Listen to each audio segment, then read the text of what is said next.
Welcome back to the Movie Day Podcast, the one and only podcast that reviews a different film each and every day. My name is Grant, and I'm your host for this podcast. With me, as always, to dive into the world of cinema, we have Sky. Hello, everyone. And Ryan. Man, I've been waiting for this. Sky, I believe you recommended us a Best Picture nominee for the year of our Lord and Savior, 2018. What do you got for us? Yeah, Sky, what do you got for us?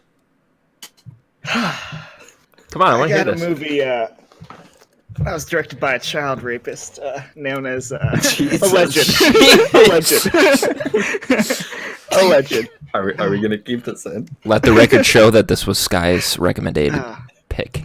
It's alleged. Actually, I don't even know if it was children. Either way, apparently the guy's a piece of shit. But it's Bryan Singer, directed by Bryan. And the cast doesn't like him either, so why should I? But anyway, you got Bohemian Rhapsody. So, your 2018 nominee. Yeah. Story's about the band Queen. Yeah. Follows the life of lead singer Freddie Mercury. It stars Rami Malek.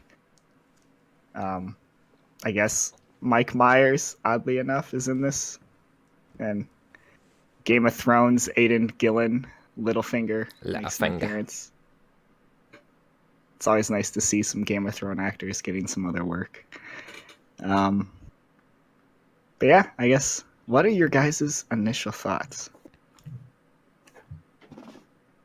Grant, you have the floor, or do you want me to have the floor? That's you first, Ryan. All right, well, my initial thoughts were I honestly was paying attention 50% of the movie. I mean, I was watching it, but I was like tuning in and out. Like, it was like certain scenes turned me off and other scenes were like fine, I guess. I really don't see how this got nominated for how many? 5 Oscars, guys? It got nominated for 5, yes. Okay. I don't understand how it got nominated for that many, but Rami Malek was really good in this. He played Freddie Mercury really well. I guess I found out this right shortly after watching it that some of the scenes weren't historically accurate, so I'm curious to dive into those when we get into spoilers. Yeah, just another one of those movies that's about a musical group that tells the story of a musical group. I don't know, these kind of movies like would be like more entertaining to me because like I've told you guys this already, but before the podcast, but like Queen is like a band that my parents listened to a lot when I was younger, so I had a lot of Queen like in my childhood, so I kind of lost interest in Queen. And like when this movie came out, everyone was like, oh my god, Bohemian Rhapsody, we gotta go see it. And I'm just like, could care less. So I like Straight Outta Compton better. That was a better musical group film. But yeah, I guess I'll recommend this if you're a Queen fan. Check it out because you'll probably appreciate it. Not saying the music is bad, by the way. Their music is fine. I like some of their songs. They're, classics, whatever. But yeah, I mean, I'd recommend it if you're a Queen fan. If not, it's not gonna hurt you to avoid it. So I think it's safe to say that I'm the biggest Queen fan out of us 3. Am I wrong? No. So, with that being said, this movie was very mediocre to not good in all aspects except for Rami Malek, who was fantastic as Freddie Mercury. This movie, as Ryan kind of touched on, does have quite a few historical inaccuracies, and I'm okay with a little cheat here or there if it adds for better storytelling or more dramatic effect that actually works. And they really don't for this movie. And it was one of those things where I had to like look up things afterwards to see like how it was factually inaccurate. And it's normally something I don't do. It's not something I go, all right, what did this movie do wrong? But like there's there's scenes that I'll get into in spoilers that are just too ridiculous and too cliched and too formulaic that made me just go, there's no way that happened in real life. There's absolutely no way. But yeah, I mean, this is one of those movies. It's a critic versus fan like clash. All the critics seem to pan it universally. All the fans seem to love it universally. So as a fan of movies, as a fan of Queen, I would recommend this movie. Otherwise, I don't know.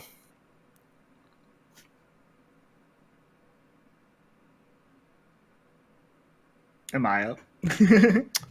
Yeah. All right. Well, I'll be brief. If you like Queen, you like their music, they play it all, or all the good stuff, you can see it. If you're a fan of movies, I would recommend not seeing it. It's as brief as I can be. Didn't hate it, but again, it just like this is what is an Oscar nom. It's just like so cringy and generic to me.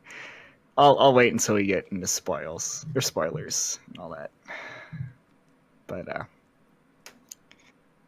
yeah, I guess I pretty much agree with what you guys said. Mixed to no for the recommendations. Yeah, I mean, again, if you like Queen, like yeah, like I can if you understand like the listening band. to the music, Yeah, I would just say listen to the music or watch the actual Live Aid concert. But, yeah, just watch the real thing. Yeah, but Rami Malek, like yeah, he was fine. Looked the part, played the part. Yeah, I wouldn't be mad if he won Best Actor. No, I think he deserves it. Honestly, he did a great job. I don't even know who the nominees are this year.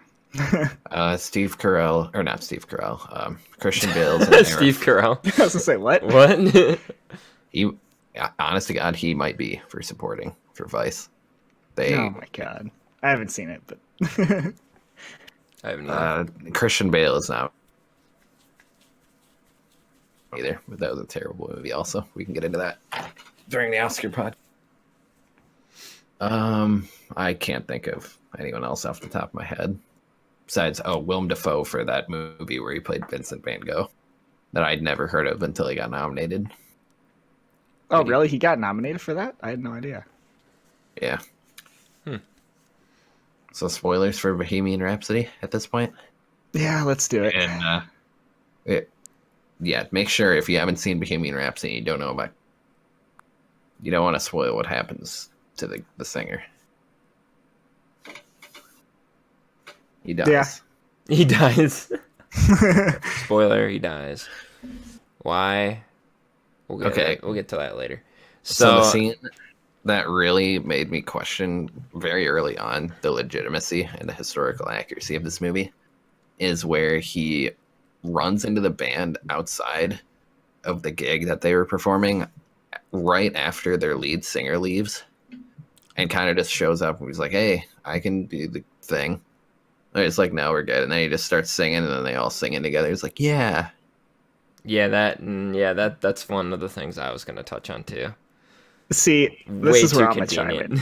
That's the whole movie for me. The whole movie is just this like convenient, like we're gonna be enemies and like mad at each other, but now we're together. Yep, the label hates us, but now we're together. It's just like the whole movie made me cringe. Like it seems like it's all fake, and some of it I'm sure happened, but like the way they showed it happen in this movie just makes me cringe, and it's just like ugh. Like, it's just so generic. And again, if it happened like that, I guess that's not, like, their fault. But it seems like it's all, like, somewhat fabricated. Besides, I guess, the Live Aid concert was, like, a shot-for-shot remake, but... Yeah, minus the CGI crowd.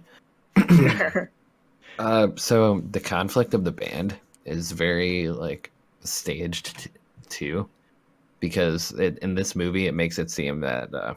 Freddie Mercury is the only one that leaves the band to go do a solo album, where multiple band members tried to leave multiple times, and one or two actually did, I think, and made their own solo albums. So that kind of just like undercuts the whole conflict of that, because why would they be so mad at him for leaving when all of them in real life have done that? So that was really annoying to me.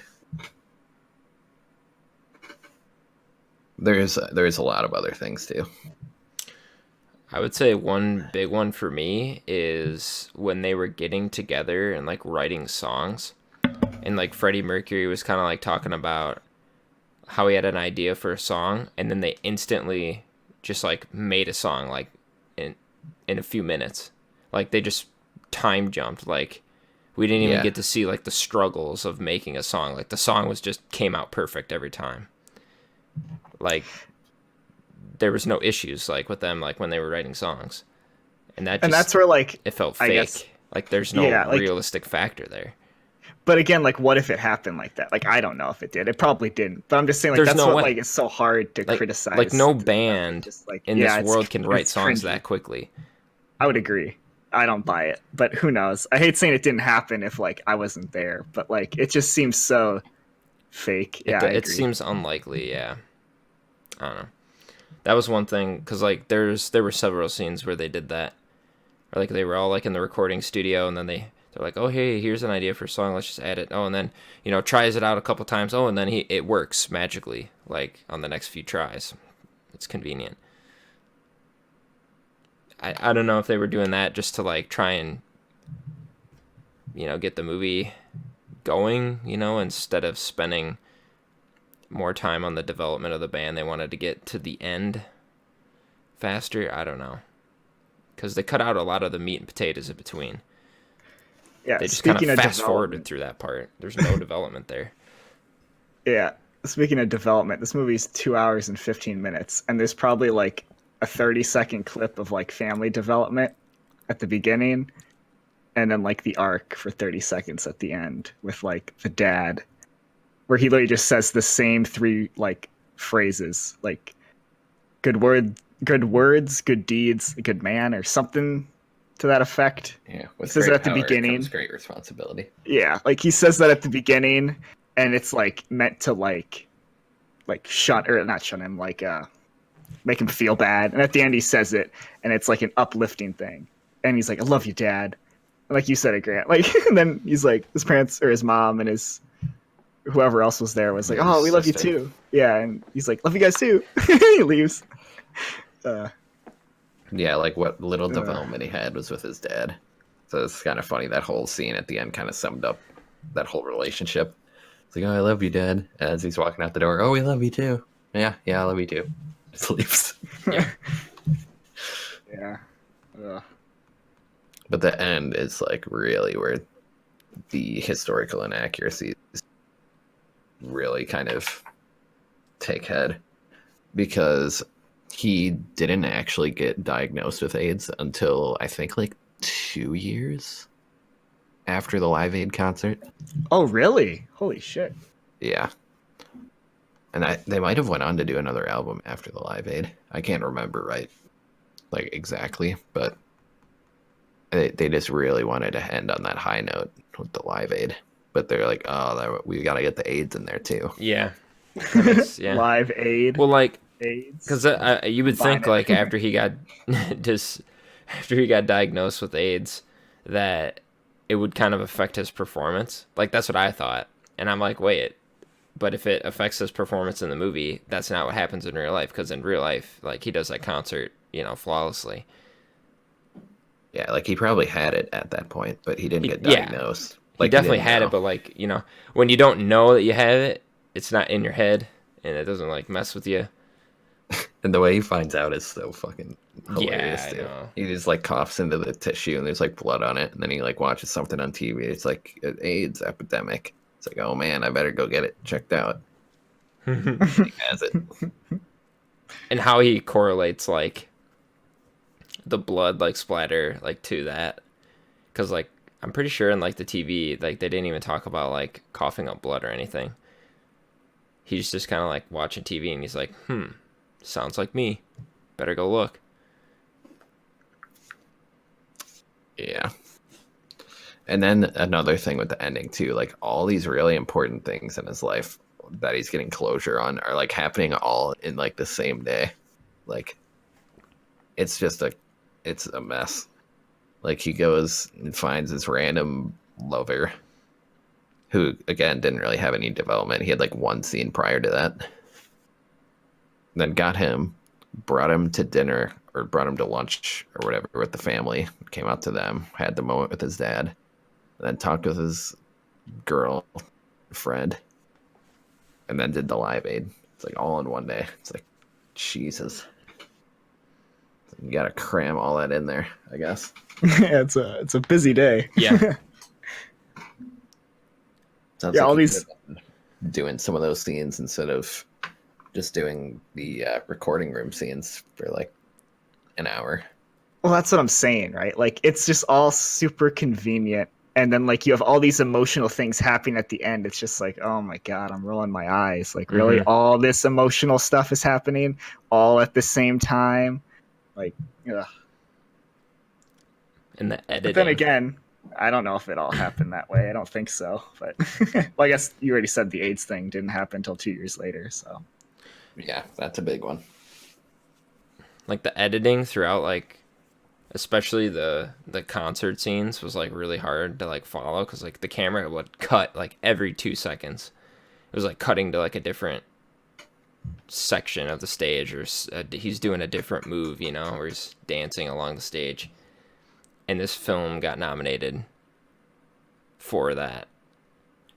Editing. Yeah, sometimes the editing was a little, but I did really like the Live Aid scene minus the CGI crowd. I think they could have gotten a decent crowd together, especially considering the movie they're making. Yeah. I think you definitely could have gotten a crowd. Like, oh, if you're a fan of Queen, you can be an extra in this Queen movie. People aren't gonna like not show up by. Yeah, you only need like the that. first like few hundred rows, and then after that you could do CGI because the camera can't tell from that far away. Good old Bryan Singer. Good old Brian. God damn it. Probably had to make budget cuts for his lawsuits. I've heard like, yeah, so many bad things about the guy. I mean, I don't know what's all true, but I've heard a lot of bad things. And the cast apparently hates him too. The cast of this movie or the cast of like the X-Men movies? This movie. I haven't heard stuff on the X-Men. But I heard Rami Malek say, I can't remember exactly what he said, but I'm pretty sure he spoke out against the director. It's interesting that he still gets work today. Yeah. Especially with like the whole Me Too movement and all that stuff. I thought he would have been Harvey Weinstein at this point. Yeah. Well, I think, oddly enough, I think it like he abused men, and for whatever reason, like that's not that's okay. Like, no, it's not okay. But I'm saying like that's Spacey. Like in the mind of like, well, Kevin Spacey's still like, not like his show continued without him. But yeah, and it tanked. I mean, I guess his career is done. It should tanked. I hope so. It's done. He made that YouTube video that was like really weird. As Frank Underwood. Did you guys see that? So creepy. Yeah, I showed you that. Oh, did you show me that? Oh, yeah. Geez, yeah. That was creepy. Oh. But yeah, I'm surprised. But yeah, I'm pretty sure everything with Bryan Singer had to do with like men. And I don't know if that's like taking people. Like I don't know if they don't think it's as big of a deal or what it is. But either way. This movie isn't even that good, so like it's not like he's like super talented and like that's why they're trying to like he's not. I would have loved to see him get nominated for Best Director for the Oscars. That would have been great. Oh my God. Do you think after all the scandals came out, do you think he like still be nominated, or do you think they would like reverse it? Well, these happened a while ago. It was a couple of years ago. He's had stuff come up. Oh, I thought new stuff came out on top of it. Maybe new stuff on top, but yeah, I wouldn't be surprised considering all I've heard. He's got a movie come out this year, I think. Is he making another X-Men? I don't know. I don't think he's doing Dark Phoenix. Director, let's see. He hasn't. I don't think it's coming out this year. His next movie is just announced. Yeah, it's announced. It's planned for this year. Or announced for this year. Yeah. Are we still working on Bohemian Rhapsody, or are we Well, I guess I'll just drop a little knowledge on you. This movie is number 213, and it's in the top 250 movies on IMDb. Let that sink in a little bit. So is Toy Story 3. Yeah. By the way, for those of you that are, I'd rather watch that than this. Toy Story 3 is a good movie. Why are you slamming it? It's coming. Don't worry. It's coming. You'll have context to that. Yeah. Dude, I have to watch Toy Story 3 again. I've only seen it once, too. I've only seen it once, yeah. I've seen the other two, though, multiple times, because that's my childhood right there. Yep. We'll get into those for sure. Yeah. Yeah. We got a lot of movies to dive into. So subscribe, people. So aside from the fact that this movie is objectively in the top 250 movies of all time, and there's no dispute or anything going against that, are we still talking about this movie? I mean, I would just, I guess, close by saying I would rather have watched like an actual documentary than this movie. I guess that's my biggest thing with like I feel like this movie as like a cinematic experience. Granted, it wasn't for me. I'll be like, fair about that. Like if you like Queen, I think you would get something out of it. But, like like you said, there's the fakeness to it. I feel like if this was like real and they just like intermixed real footage mixed with like commentary on like what happened, it'd be much more interesting. You like learn about the actual person, whereas like this, I'm learning about like a fake caricature or whatever the hell that word is. I can't speak right now for some reason. But Caricature. Yeah, caricature. But yeah, I couldn't connect to like anything. Are you supposed to connect with him? Like I don't know. Like he's so successful like pretty quickly. So like I mean, you feel bad for him, I guess, a little bit. I don't know. Yeah, once he kind of gets diagnosed with AIDS, like you're kind of supposed to. I mean, he's kind of a giant dick. Yeah, that's what I'm saying. Like there's no one to like care about. At least in the movie, anyway. Yeah. I don't know. Yeah. I don't know him in real life, but yeah, I went into this movie hoping to learn more because I do really like Queen. I like their music, but yeah, I didn't really feel like I learned anything about him or about the band, really. It honestly made me question things. Like I was like, oh, I thought I heard other things, and now I'm like, oh, geez, I don't know what I've heard. Yeah. It makes me surprised to hear that like the diehard Queen fans endorse this movie and say it's really that good. Because you figured those people would know, like, well, this didn't happen the way it did, and neither did that. And, like, yeah, it's a frustrating movie.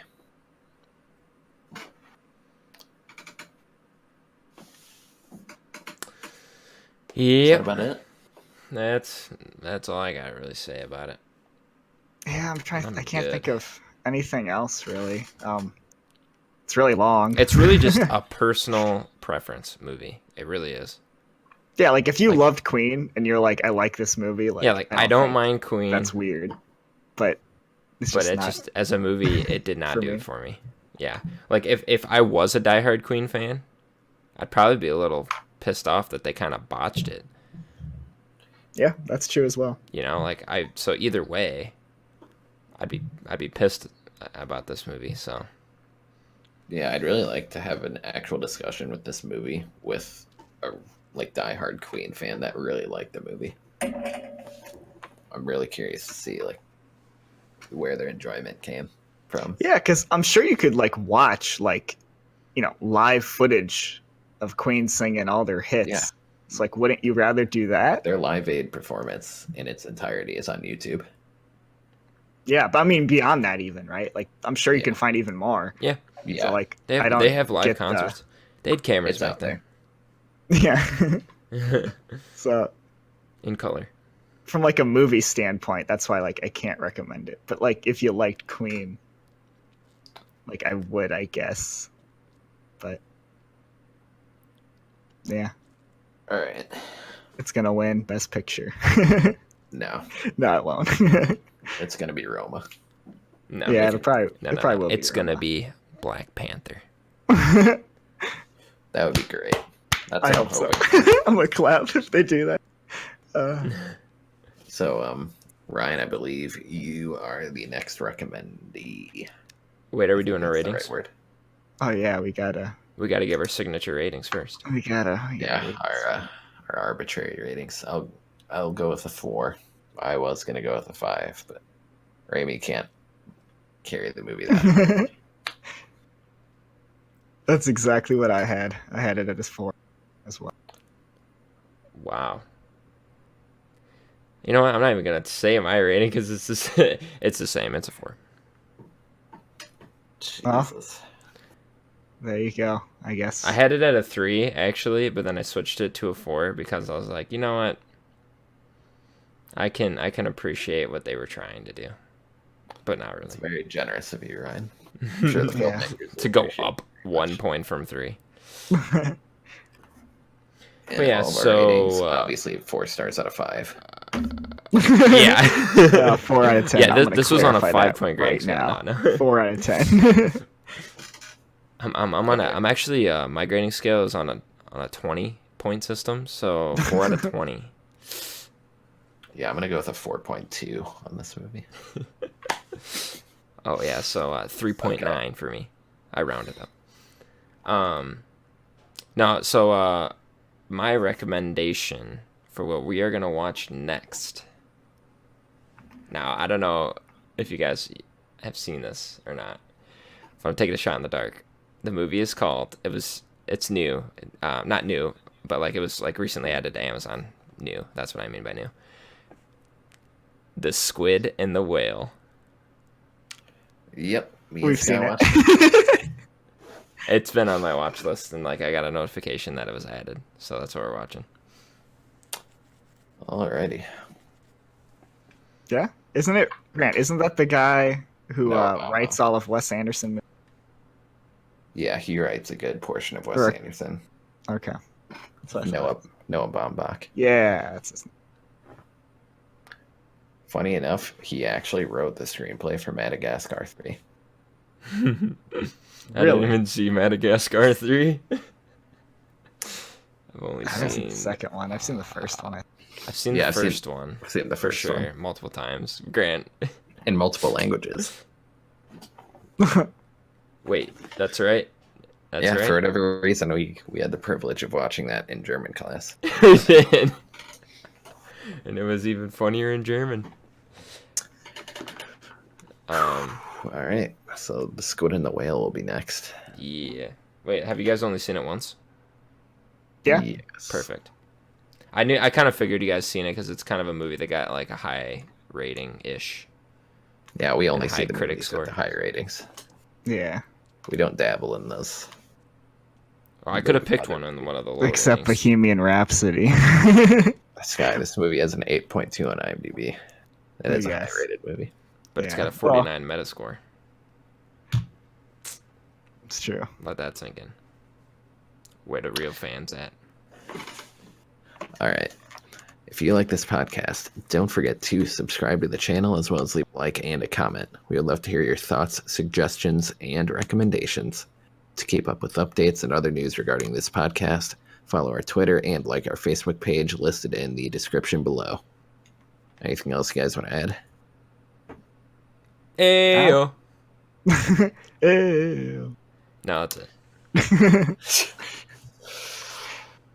All right. See you tomorrow.